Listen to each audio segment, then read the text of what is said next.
intentionally. I made pink soup the day after Valentine's Day. And alas, no one will ever know because this video will come out several weeks later. But I suppose there's always next year. Hi, I'm Liv, and welcome to the Leopard Lodge. I actually hoped the soup would come out purple, but we can't always know everything ahead of time. I'm pretty sad about it. I guess pink's okay. This soup came to me in just the right moment as a cozy winter delight to nourish my aching bones.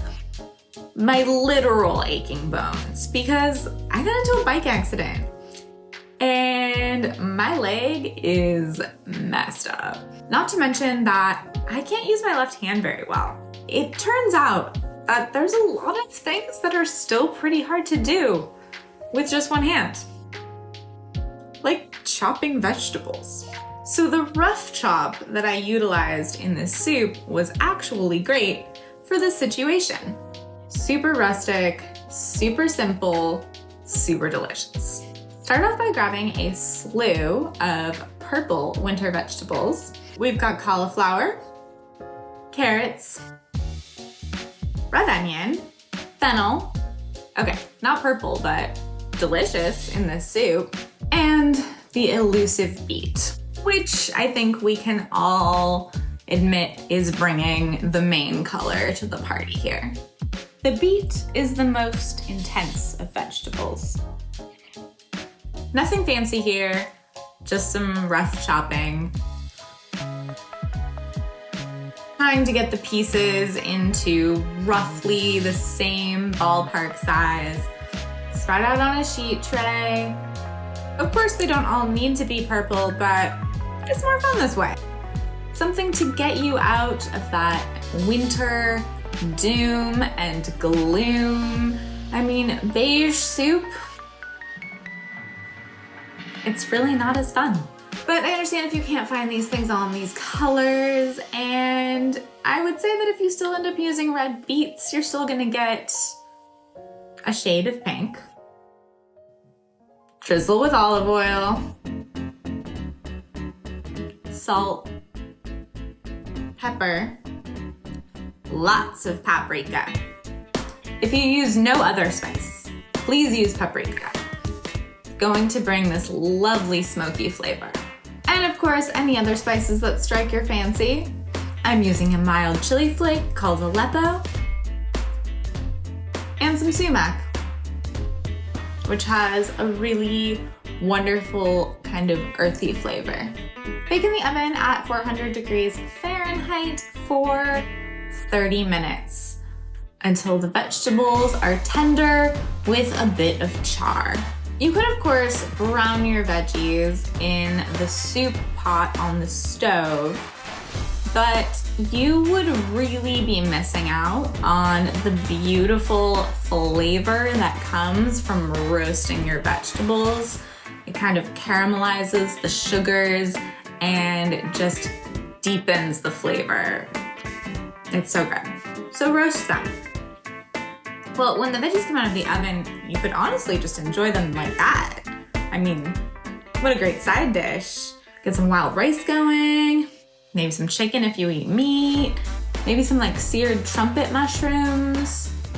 Feel like there was a recipe for that I did. Yeah, maybe it's here. But we're making soup. That's what we're here for. That is what we came for. That's what we're doing. So let's get a soup pot on the stove and add some butter for good measure. Transfer those veggies into the pot and top with a quart of stock. I'm using chicken stock. Feel free to use vegetable stock. You can learn more on how I make stock here very easily. Some cooking wine, garlic, and maybe a little extra water if needed to fully submerge the veggies. Simmer for 10 to 20 to 30 minutes. I mean, it's kind of whatever is convenient. you kind of just want the flavors to all come together. There's really no hard rule on this. It's just kind of like wherever you happen to be at in your day, whenever you have time to do the next step.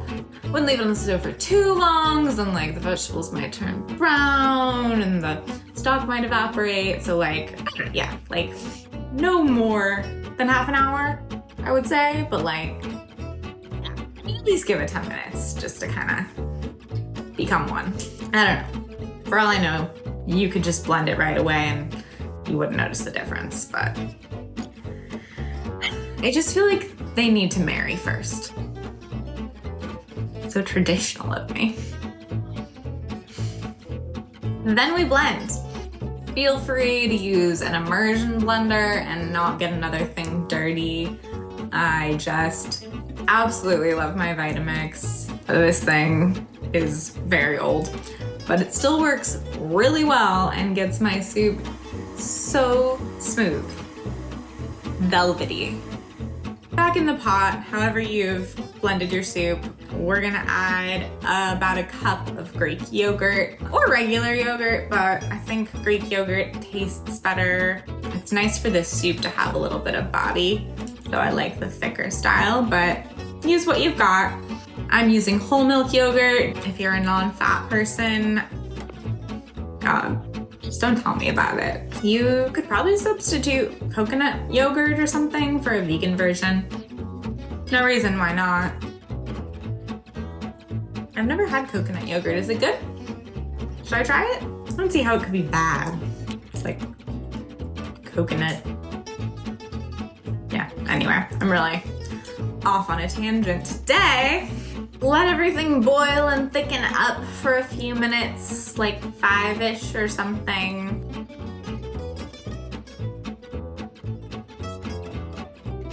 And then you're ready to serve. I feel like sometimes I spend almost as much active time like preparing garnishes for my soup to make it look pretty as I do actually making the soup. I've mixed some lemon juice into a little more Greek yogurt to thin it out. This is just going to make the yogurt less heavy so it floats on top of the soup. And added some salt and pepper. And I'm just gonna slather paint it on in kind of, you know, however I'm feeling. Maybe drag a toothpick through it if I'm feeling extra fancy. Topping with some radish sprouts to stay on the purple theme that actually turned into a pink theme. Roughly chopped Dillon parsley, scallion tops, olive oil, some of my finishing olive oil, because we're fancy today, some more Aleppo pepper, and flaky salt. Even when I'm alone and no one else is gonna see my soup. Nothing quite like slurping into a beautifully plated bowl of soup. And there you've got it. Bright pink, drama-free, hearty winter soup. Perfect for your seasonal depression. Feel free to skip this whole dress-up routine, but I would still keep the herbs and some lemon juice, just to bring some freshness and brightness. That is all. Thanks for watching. I'll catch you in the next one. Please give this video a thumbs up if you enjoyed it, and talk to you later. Bye. Fun fact, I was like obsessed with pink as a kid, like really obsessed.